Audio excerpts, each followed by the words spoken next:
Hello, Verena. Okay, accept. Hello. Hello, Hello. Anna. Thank you. Thank you for accepting this interview. Thank you for this opportunity to On talk about this very yes. important issue. Absolutely, absolutely. It's fascinating. I am really looking forward to receive your wisdom, all your studies, and what you've been doing for so many years, and in contribution to women's health. Yes. Yes. And baby's health also, no? Yes, absolutely. Yeah. So I'm going to tell a little bit about Verena Schmid. So Verena is Italian. She first studied nurse and then she became a midwife. To work mainly on birth at home.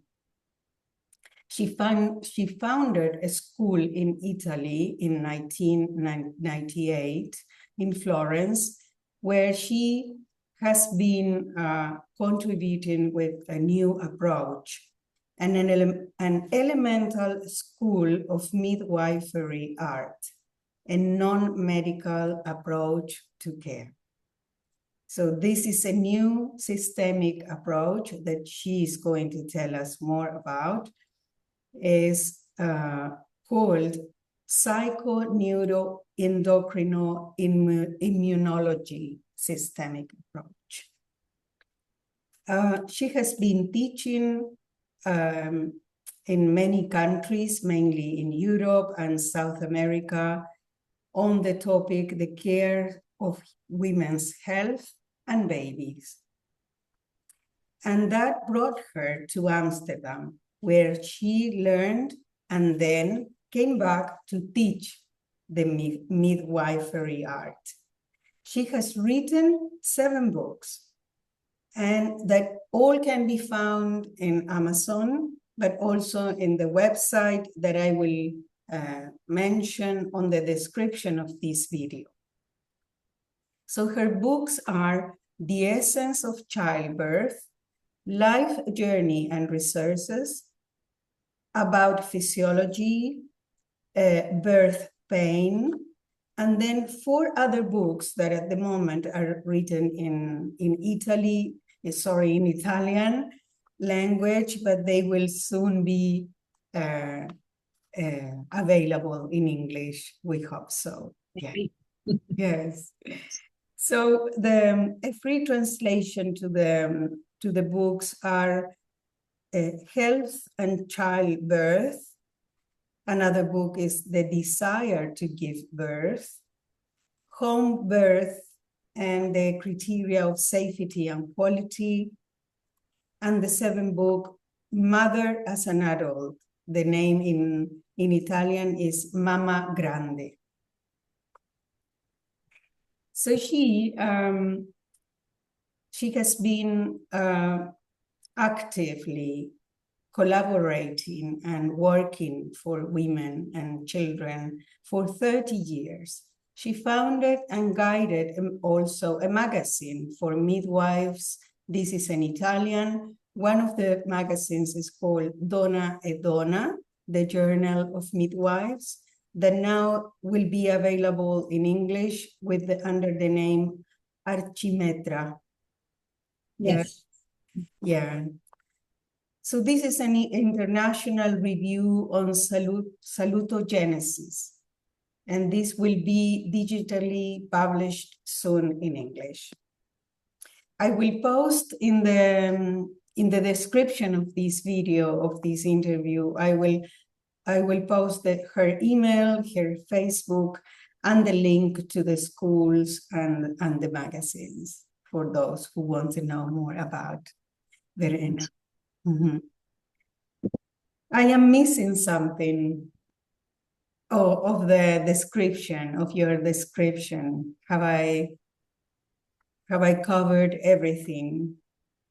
Yeah, the most important things, yes. The most important thing, yes. There is much more to that, of course.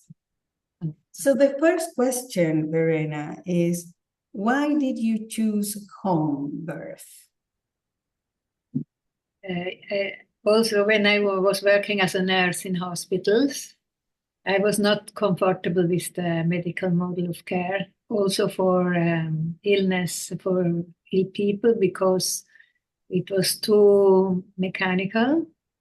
And I understood that as a nurse who was taking care of the body of the people, I understood more from their situation, their illnesses, than doctors who look only to the examinations, and they didn't really talk with people. So when I became a midwife, the idea was to go to work out of hospital. At the time, home birth was no more possible in Italy because of all the changes that happened in society and the laws. So as young midwives, we had the desire to see a woman give birth without any kind of intervention. And this was possible only at home, not in hospitals. At the time, there was 100% of episiotomies, the labors were inducted, the women were put on a monitor, and nobody was talking with them, and it was really difficult. And afterwards, they were depressed, and they didn't see their babies, they were separated. So we would learn from women what the birth could be in a normal environment without any intervention.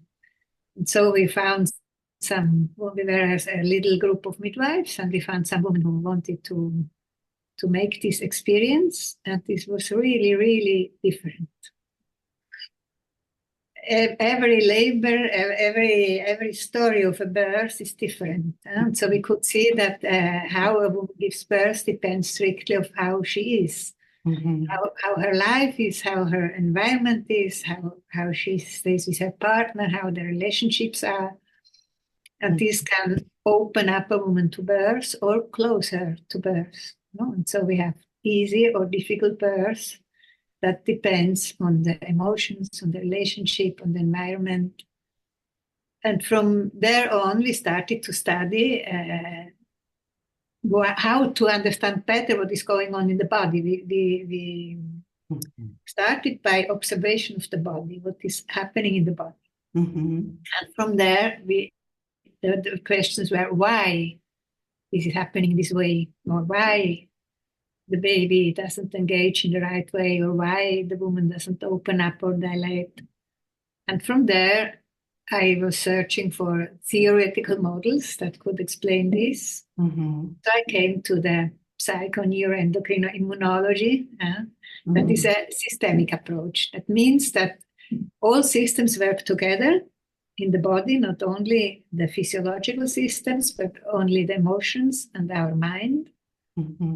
That the environment has a very important role of how our body works. The environment gives us the direction toward expansion or contraction, to a fight or flight system or tendon preference system or reaction. Yeah. And then, of course, we needed to know better women to learn their resources. So we started with continuity of care from conception to full pregnancy. And during pregnancy, it's decided how the birth will be. So it's very important to work in pregnancy, to harmonize pregnancy, woman and baby, and the father to have a good birth. And then afterwards, the first year of life. Every week, the mothers came with the baby to us, and we could really observe the whole process of becoming a mother, and from the baby to incarnate and become a human being. And this gave us many insights in life in general. Very interesting. Very interesting, yes.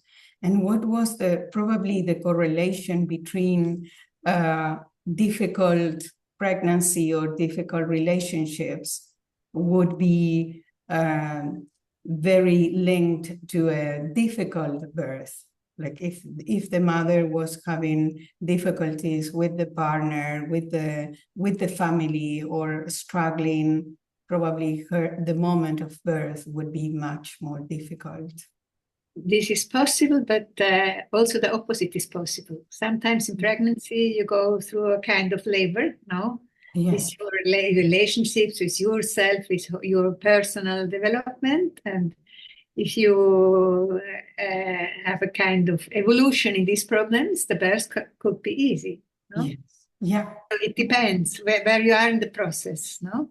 Yes. Or sometimes the pregnancy is easy, the birth also, but maybe the afterbirth, the weeks and months after birth are difficult. So you have to become a mother is a process of transformation, a deep transformation on a personal level, on a physical level, of course. No, and this process can have its, of course, no, some difficulties in every stage. That's why for us as midwives, it's important to follow women from conception to the first year of life, to support the whole process. And when there is the moment of crisis in transformation, we are there and can go to the resources. Yeah. I don't know if you understand what I mean. Yes. It's never linear, no? We are used to think in a linear way. It's circular, no? Yeah. It's cyclic in a woman's physiology. Absolutely. You're very right. You're very right. It's not, I mean, it's so complex. It's complex, yes. It's very complex, and all the elements involved in that beautiful transformation of becoming a mother, and also a baby developing, a human being developing in the womb.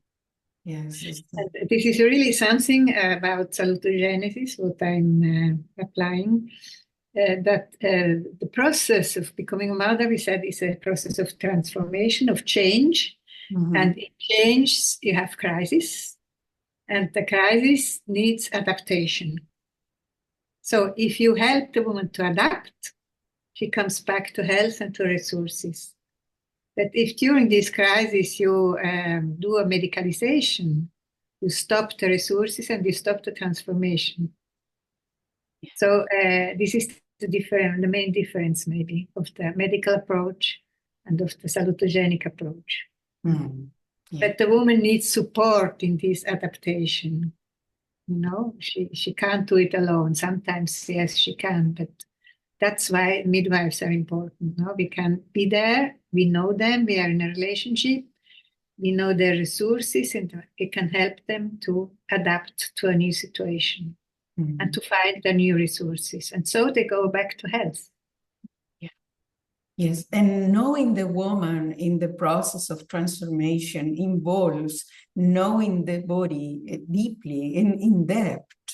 And this is something that you told me in a previous conversation that we had, that you needed to study so deeply the female body.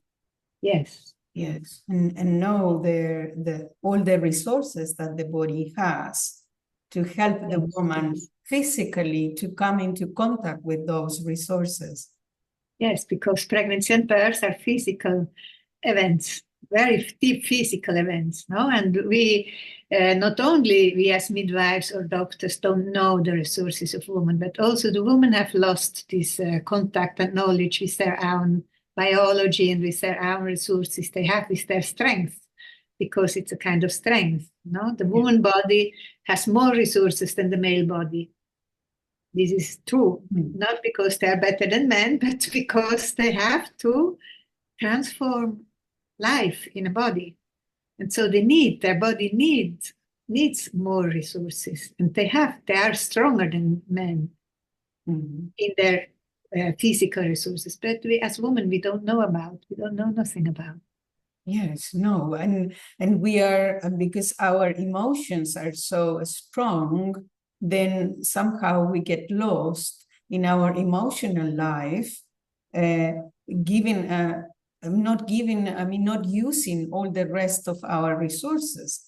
Yes, Yes. because you can use them in every part of your life, not only in maternity. All women, also the women who are not mothers, have these resources. Mm-hmm. But of course, pregnancy and birth, very strong events, let them come out, no, and strengthen them. So we are more conscious. A mother who lives their transformation through childbirth can bring these resources into society, and give a very important contribute to society.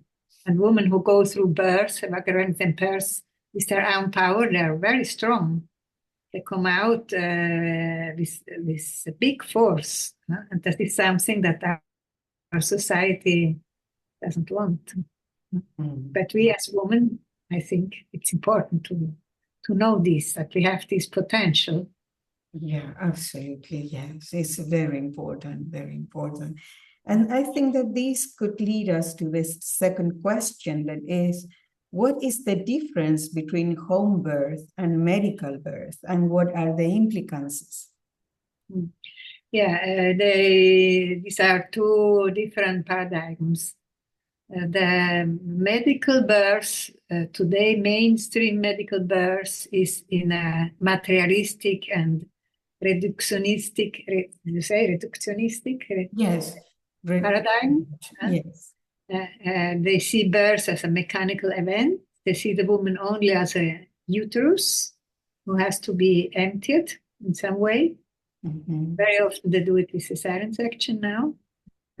Yes. You know that we have more 30-40% of cesarean section, but what truly could be necessary with profit is about 7-10%. So too many women are mutilated through a cesarean section. That is not necessary. And they think that labor is a mechanical process they can guide in a linear way in certain times, in certain determination, 1 centimeter of dilation every 2, 3, or 4 hours, and so on. And they have no knowledge about emotional involvement, about the environment, and they are focused on risk and then pathology. They always say there could be a danger for the baby or in birth. That's why you have to go in a hospital with high technology and so on. And this creates not safety, how they say, but fear in women. And fear closes up the body. If you have fear, you can't open. Maternity pregnancy is a process of opening up the body and the spiritual dimension, both. So if there is fear or an environment that says you are not able, it could be dangerous, we will do this for you, then you close and you can't expand. And so you leave your baby alone, and your body can do his work, and you inhibit all the resources. For example, labor pain, if it's rhythmic and physiological, gives you very high levels of sexual hormones like oxytocin, endorphins, prolactin. These are natural painkillers, and they bring you to ecstasy after birth, and they help the baby to adapt in the outside world. If you take the labor pain away, this epidural or other, you don't have these resources. So maybe you don't feel the pain at the moment, but after birth, we will feel much more pain in your body. You don't have the high level of gratification that allows you to bond with your baby.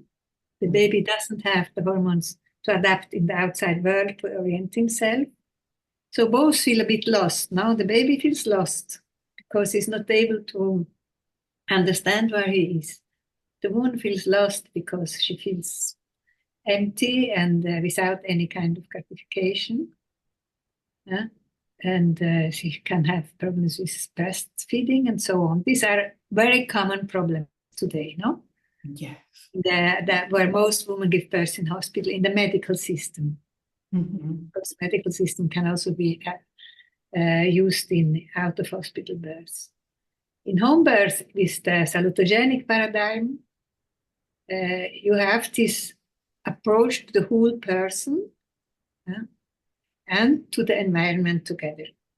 And also, if you bring in the theory of the quantistic medicine, also on the spiritual level. And you create an environment where the woman feels safe and free, and you encourage her resources. And so she's able to deal with pain, to give birth by herself, to move, to go with her intuition, to bond with the baby during birth and after birth. And it becomes a full experience, a life experience. Yeah. Usually with the imprinting of gratification. And this is another very important thing also for the babies. Now, if the baby comes to the world with high levels of endorphins, he is able later in life to live gratification through himself. If he misses these levels, he will seek, especially in puberty, in adolescence, gratification outside, maybe with alcohol or with drugs or with other things. No? Yeah. So this capacity to self-gratificate him comes from birth, imprinting from birth. And we know that today this is very, very difficult for young people. Yeah. Yes. Very. So this is one of the implications, no? But the main difference is, and we always have the direction is health, not pathology. Yeah. It's in the possibility of a woman's body to have all the resources that are needed for a healthy birth. And always through helping adaptation, we go through this call. And so there is not fear, but trust. And trust opens up. So this is are two very different directions, only on a neurophysiological level. With trust, you activate your parasympathetic system, expansion, and with fear, you activate your sympathetic system, contraction. Yeah. This is the main difference. Very interesting. It's fascinating indeed. And how when you say trust, and trust if the person, I mean the woman, is able to cultivate trust throughout the entire process, the entire pregnancy is, how she is orchestrating or activating the release of all of those neuropeptides that need to be present at the moment of birth. But fear is very, very deep inside women because there are now 2 or 3 generations. They have been born in hospital with horrible births sometimes. Many women are traumatized by births. And the whole society tells us through movies and stories in the newspapers and hospital experiences that it's very dangerous to give birth and we are not able alone to do this. No? Yes. So it's not easy to come over this fear. So what we are, for example, when a woman goes to a doctor normally, he says the dangers were there. Your baby is not growing enough. Maybe you can have a premature birth. Maybe, no, we make some. If a woman comes to a midwife that works in our paradigm, we tell her all the signs of health. Your baby is growing well, the water is there, your adaptation is good. And so this gives her trust. And but it's enough that one person tell you are crazy to not go to doctor or midwife or to a home birth, then all the fear comes up again. The unconscious fear or the collective fear that is around birth. So today it's really difficult. It is, yes. To stay in trust. Yes, absolutely. That's why it's so important to teach women about this, and that they get a deeper knowledge and deeper understanding of their own physiology and their own and our own resources and our capacity to give birth in a natural way. Yes. But they should also avoid, really create themselves a positive environment. They should avoid people who nurtures fear. No, you understand? Yes. Yeah. Maybe if they have a partner who has fear, it's more difficult to avoid him. No, so we have to work with the couple also. No. Yes. But other people who have this vision of fear, they should really take them away for the time of pregnancy. Yes. Not expose themselves to this, because it's a collective fear that we have. Yeah. Yeah. And you can see this in home birth. No? If a woman really trusts, she will have a birth without problems, except some very rare situation. If during home birth comes up this collective fear, the birth will stop and we have to go to the hospital, and maybe there she have a very fast birth. No? Yeah. So the inner sense of safety has to do with the expansion hormone. This depends on many different factors. Yes. Yeah. You told me about that conscious decision that she should make before giving birth. Then Yes. You told me about the choice that a woman has to go or to the hospital or go for home birth. Yes. For example, in Holland, this choice is easy because it's supported. In Italy, home birth is not supported by the public health system, so a woman has to pay, for example. No. So this maybe strengthens her motivation. But also, if you choose a home birth,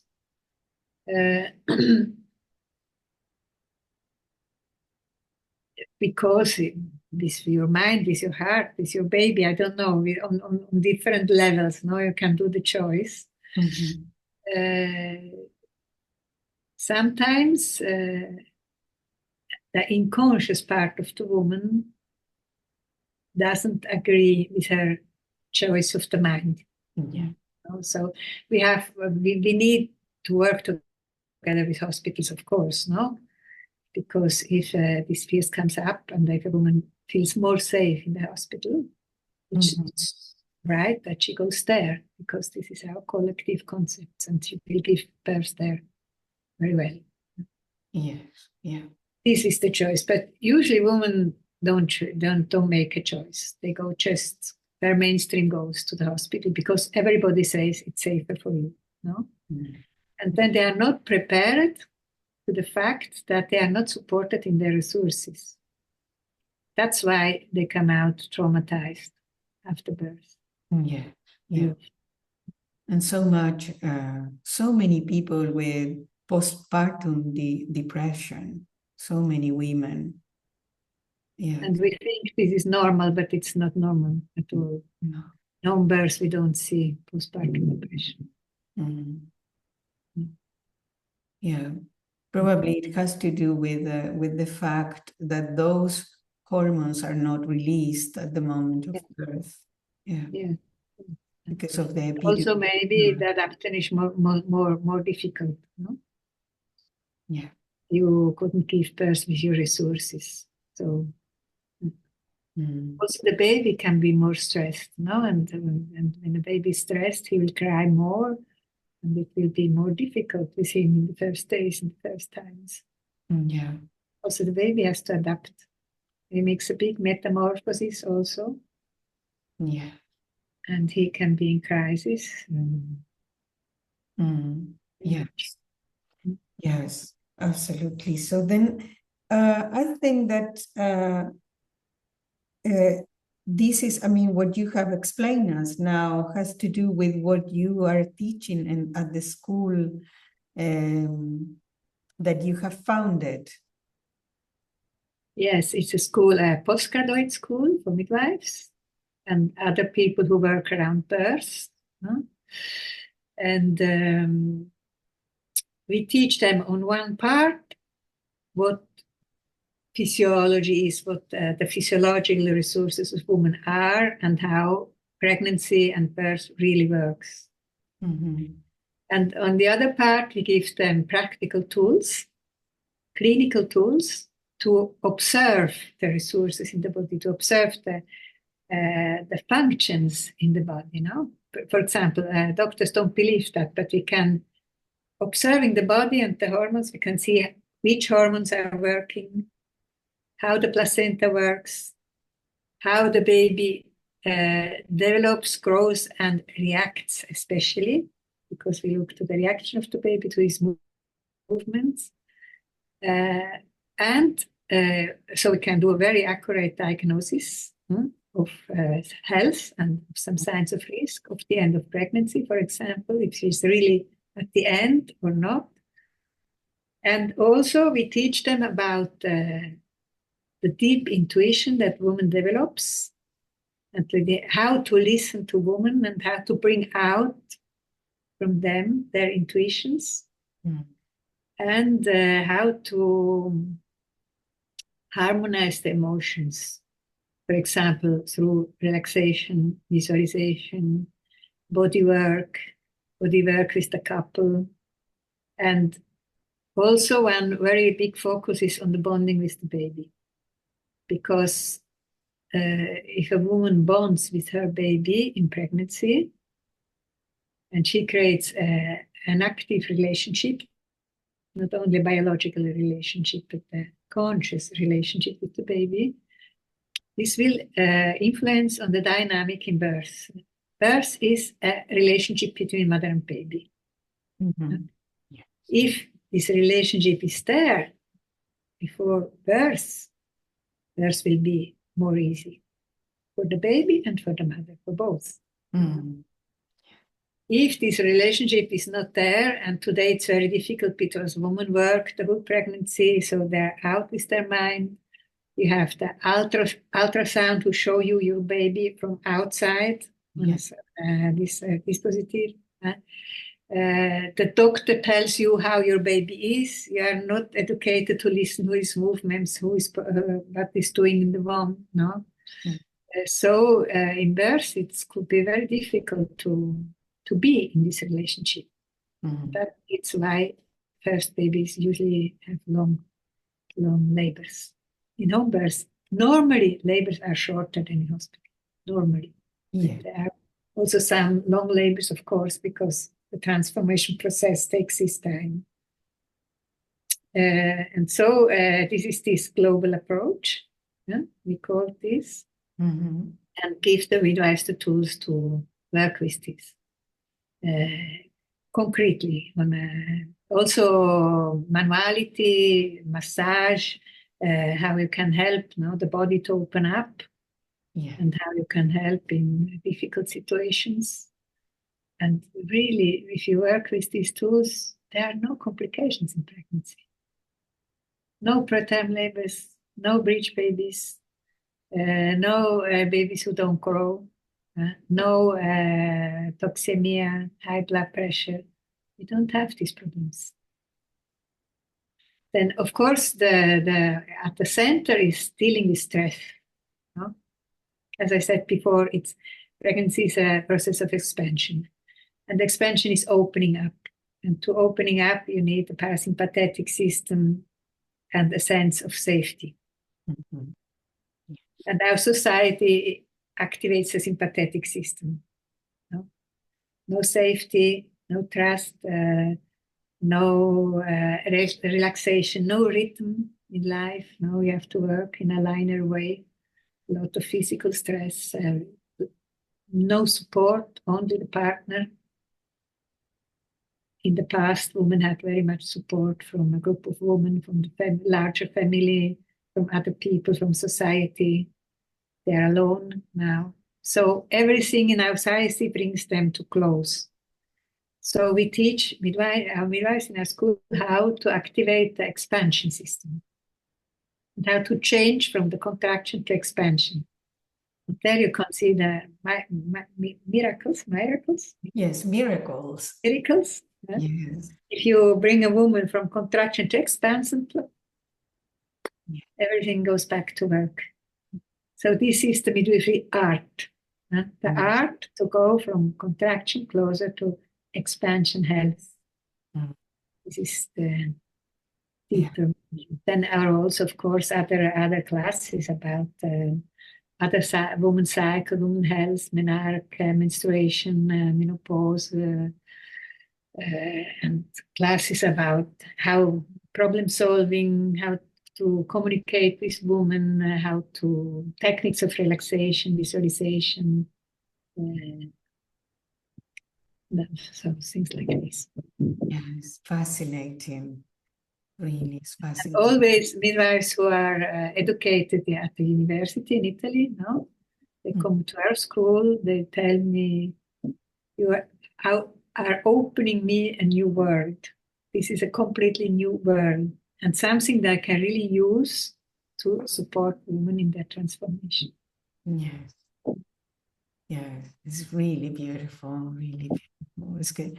It's really deep knowledge on the wisdom of the body, the female body.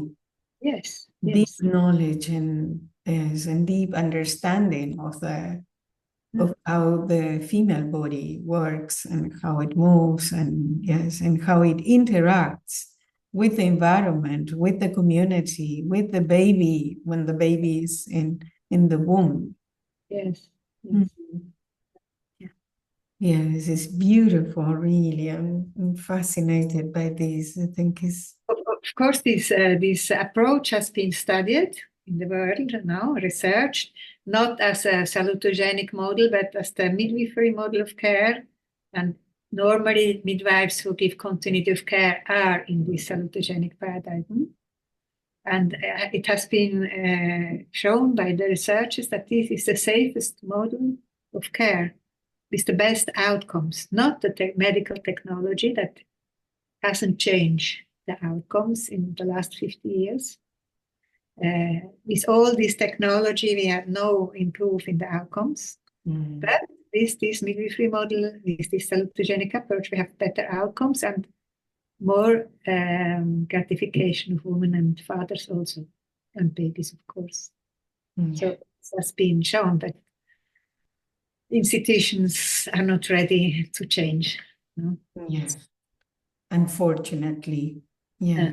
Unfortunately, there are many more and more midwives who work in this approach.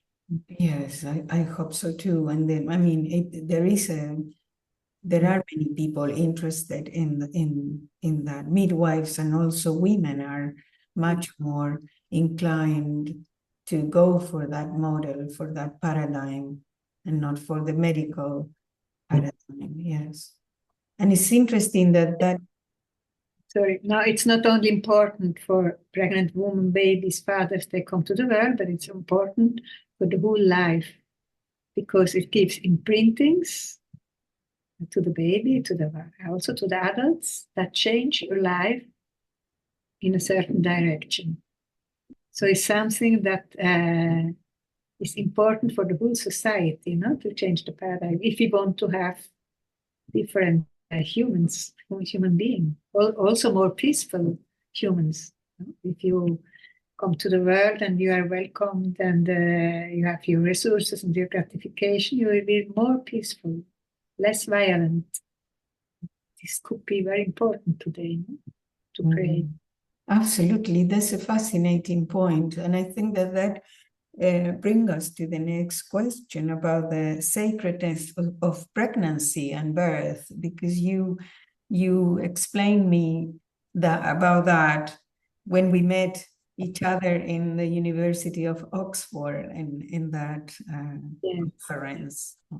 Yeah, you have to go on a higher level of vision to understand this now and say life is not only the life on this planet from birth to death, but life is something that exists in the universe in eternity. So life is there before conception.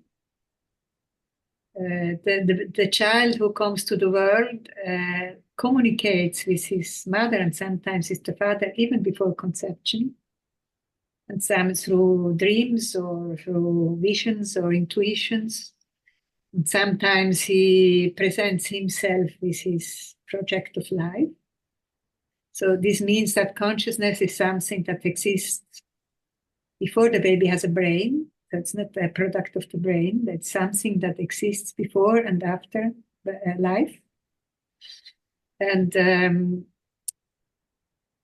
the capacity of a woman who wants to give life to a baby is that her soul, her non-material part of her, is capable to expand into this other dimension, to take the baby's soul from there and bring it into her body.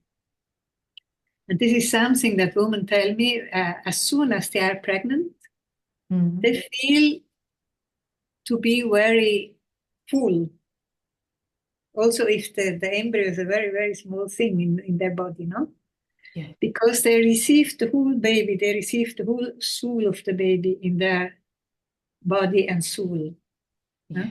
The whole being. And then during pregnancy, the baby brings the first hormones that a little embryo produces are endorphins and catecholamines. The baby brings a lot of endorphins. And I always say he brings a little bit of paradise with him into the mother. And you see mothers, they are flowering when they are pregnant. No, they are really have a lot of light inside. And this is the soul of the baby. And they're possible to expand into this dimension. And whole pregnancy, they are a little bit in trance, if they can be relaxed and trusted, no? Yes. Not taken by stress and fear. And so the deep relationship is between the two souls help the baby in the body to incarnate. And the soul becomes a dress. That's the body. The body's dress that we wear in this life. And if the baby is in this communion with his mother, he feels very safe, of course, no? In his process of incarnation. If this communion between mother and baby is disturbed, the baby can feel very alone, left alone. And also during birth, it's very strong physical process, no? Labor pain, labor contractions are very strong. But the baby comes into this polarity, no? Until he's in the water, he's in this expanded space. Also, if it becomes a body and he enters gradually in this body. But during labor, he's really pushed into this polarity that is the law of the planet Earth. Here we are in polarity, no? Day and night and so on. So he needs this transformation, but at the same time, he needs that his mother's soul takes his soul into his body during birth. And this is also, that's why it's very, very sacred, this moment, no? And it's something that as midwives, you can observe, for example, if a baby comes to the world and doesn't breathe, no? We immediately feel if he will come in the body or not. If his soul is far away and he will die, go back. Or if his soul is close and we can help him to go into the body. Yes. We do what we have to do, of course, no? Reanimation and all what we have to do, but we can feel this. So this gives me or sometimes if a woman is pushing out the baby, but it doesn't come out. No, you can see the head, but it's there. Usually you say to one, the baby's there, come on, another push and he will come. And I asked maybe the woman, where is your baby? And she said, oh, it's far away. And the head is there. So I tell her, call the baby, call it. And when she calls the baby, it comes out. So that's what we teach now, how the soul of the baby and the soul of the mother have to go together. And the woman in labor, is really in trance, no, with the high hormones in trance, but she arrives to a point when she thinks she will die. She can't anymore, not more than this, and she will die. And on this edge of life and death is the biggest expansion, and then we know as midwives the baby will come. This is the point where the woman really is again together with the soul of the baby, and then together they will give him birth and come to the world. So this is the deeper process of pregnancy and birth. No? And if we support this kind of process, this is also something that helps very much the woman and the baby. And there are babies, they know about their project in life, no? And some come with a difficult project of life. So they have a longer birth because they can have fear. No? Yeah. And they have to be supported by the mother and also by the father, that they are there for him, that they will love him. And so, and sometimes when they come to the world, also with a nice birth, welcomed by mother and father, they cry very much. And sometimes they have a deep pain inside in their eyes, no? Mm-hmm. So they can have really a spiritual crisis when they come to the world. And this has to be recognized because this can be difficult babies. They cry a lot, no? This can be difficult for their parents. Yes. Yeah. So they have to recognize this. And usually when parents know about it, they're able to hold the baby, to contain it, to help him. And in some months, it will go better. No? It can go on with life. But not always it's easy to come to the world for the babies. That's why we should protect this moment, no? And imprinting and understand that's not only a very happy thing. No? For somebody it's more difficult to come to the world than to die, to burn in the other world. No? Yeah. So we should really respect this process and understand it and create the right environment to live these deeper aspects. Yes. And also, you know, our society doesn't know anything about this and doesn't talk about them. But and so women, when they feel these things, they don't believe to themselves. No? So it's not easy to stay in this dimension, but it's there in every woman. What I could see when they feel that they can talk with me about, and they open up, and every woman has this dimension. That we should know more about and encourage more and honor a woman and the baby for what they are doing.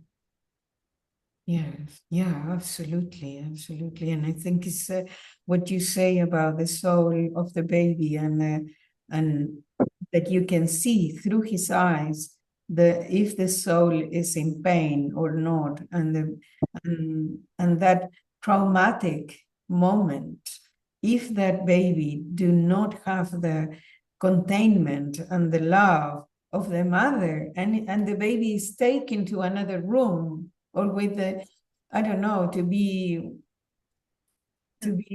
cleaned or to be dressed up, and then it is given to the mother, I think the trauma can be even expanded, the trauma of the baby. Yes. And some babies, even if they are born and alive, they die after a few hours in hospitals. It can happen. Yes. Nobody knows why, but you can only suppose that it was too difficult for them. So they go back. Yeah. So what you say is very important. No, we never know what the baby brings with him. Some mothers know it from pregnancy or have intuitions about, but we should give every mother the possibility and every baby to be welcomed and to feel love when they come to the world. No? Love is really very important. They bring a lot of love. No, babies, you fall in love with them. They bring the love from eternity with them. No, but they need also to be welcomed with love. This is very, very important. until when I had my child, the babies came to the world, they were taken by their feet, hold up and give him some splash on the body, that they cry a lot, cut the cord, and they went away. I saw my son a day after. And for the baby, this must be horrible, horrible. Yes. Not to be welcomed in this way. And if the baby also has some luggage with him, that is difficult, he can really despair and leave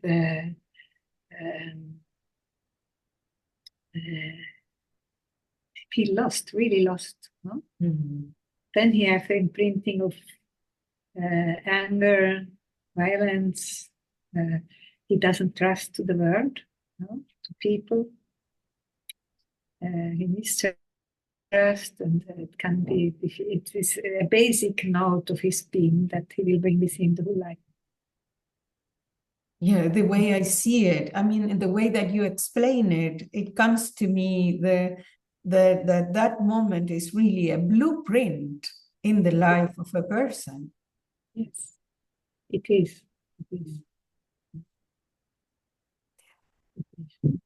Yes, and the long term, I mean, the short, the medium, and the long term consequences of these imprintings from birth, these difficult imprintings, also the happy ones maybe, they emerge in us always in the situations of transformation. So very much in adolescence, or when we are in crisis, or also in sexuality. That is linked very much to birth. Sexuality and birth are linked together. Or in other moment of crisis, in transformation of our life, then we come up with the reactions that we had at birth. Yeah. So if the reaction was depression or anger, crying, or no gratification, then you will have the similar things. And also some research was studying the link between people with suicide, the method they choose to suicide themselves, and what happened at birth. So, you can't do a linear conclusion about these things, but there is a link, of course. Also with our hormonal reactions, because the brain has also an imprinting. If you produce more oxytocin or more adrenaline in crisis situation. Also this depends on birth, on how birth goes. And so to stress a baby during birth, how it happens today very much in hospitals, is really something difficult for the children, for the baby. Yes, I see it in my practice as a psychologist. Sometimes I see people who tell me, I don't know where this anger is coming from, or this fear is coming from. And we go back to the moment of the pregnancy, when they were in the womb of the mother, and the moment of birth. And we find fear and anger being born at that very moment, when they were so tiny, and they have memories of that. Yes. And then we can work on that. Yes. They say to me, they explain me, I don't know, really, my life is perfect. I don't know why I am carrying this fear. It's irrational. But when we go back to the womb and to the moment of birth, we find the root there. Yes. So we could do prevention if you take care about childbirth, no? A big prevention for social problems, or relational problems of the adults, or emotional problems. Yes. Of course, it's the whole life afterwards that give you imprintings, but the imprintings from birth are particularly strong because it's a total metamorphosis. No?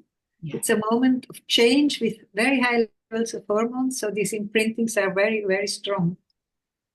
and is like the foundation of how your stress tolerance level in life, your coping style, how you will react, no? And then, of course, you can improve resources and stay with this level, or you have other stresses, and it's much more difficult to deal with them. Yeah. In the research about coping, also there was a comparison between children who had support and didn't have it in the same situation. They react very differently. Yes. Yeah. Children born with stress have high levels of cortisol and have a lower level of stress tolerance in life. Mm. So afterwards, it becomes a balance, no? Of what is your foundation, what is the rest of the life of your life, and it depends, no? How you can stay healthy or not. Yeah. Yes. Absolutely. Yes. It's fascinating, really. I would like to ask you a little more about the connection between birth and future sexuality of the person. But I don't know if you have time, would you like to tell us a little more about that? Now, first of all, labor is an expression of the woman's sexuality. This is also something is not understood, but of course the sensations are different, no? But the rhythm of labor is the same as the rhythm of the sexual act of the woman. It's like a tension who grows and grows and grows, and then it starts with the expulsion of the baby. And many women with normal birth say that at the end they have sensations similar to orgasm. When the waves of the vagina, of the uterus bring the baby out, no? And at the end, there is this big gratification. So if we would understand that this is the core of labor, we should protect the environment differently. And as the hormones of normal labor are sexual hormones, estrogens in the woman, of course, endorphins, oxytocin, adrenaline in waves, not the chronic stress hormone, but the activating hormone. The baby is full of them also. And especially oxytocin is very important for him, for his sexual. Well, we think only about his sexual orientation of the brain. That's different. Michel Odon did some studies about, no, that because the natural oxytocin is pulsating. If you give pitocin, no, to induce labor, accelerate labor, this is steady. It's not pulsating, and goes not to the brain, but only to the. Now in the baby goes to the brain, and closes the receptors for natural oxytocin. So afterwards, for the baby, it's more difficult to not only to produce oxytocin, but to receive the inputs of oxytocin. And this is important for sexuality. Yes.